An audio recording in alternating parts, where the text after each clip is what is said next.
I call the honourable member Darian Fenton. And well done, Mr Speaker. Thank Kia you very ora. much. Kia ora. Kia ora. It is a great pleasure to rise and speak in support of this bill, but I thought I should start by correcting the member who spoke prior to me about the nature of this bill. It is a private bill. It is not a balloted bill, so it did not come from the ballot. It's a private bill which is being sponsored by Louisa Wall on behalf of Rowan Sullivan. And in fact, private bills are very rare, hardly used. In my time in Parliament, and I've been here since 2005, there have been no private bills. Sometimes people get confused and call members' bills private members' bills, but there has been no private bill. And so, once again, Louisa Wall is making history in this Parliament by bringing something that we rarely see in Parliament, and I know that she has been moved to do so by the story of Rowan and her family. And can I just say, Mr Speaker, I completely understand what it would feel like not to be able to have both your parents' names on your birth certificate. And I don't pretend to, well, I don't want to diminish in any way the story of Rowan and her parents, but can think about other examples where this could have happened to people. For example, children who have been adopted and find out later who their birth parents are, and what a difference that can be for people, is understanding who they are, understanding what their identity is. And this bill is about confirming identity.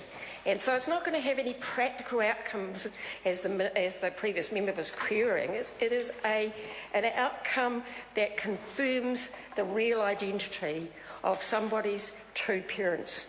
And as such, it is a very, very important bill. And there is no other way that Rowan can have both her parents' names, Diane and Doreen, recorded on her birth certificate. There is no other legislative or administrative means. And, it seems incredibly unfair that she can only have one of her parents on her birth certificate, and I can understand in the circumstances how sad and awful that must have been, particularly given that one of her parents was ill and then died, and how much pain this woman has been through in this. And so can I also say, Mr Speaker, that if Rowan had been born today, of course, her parents could marry.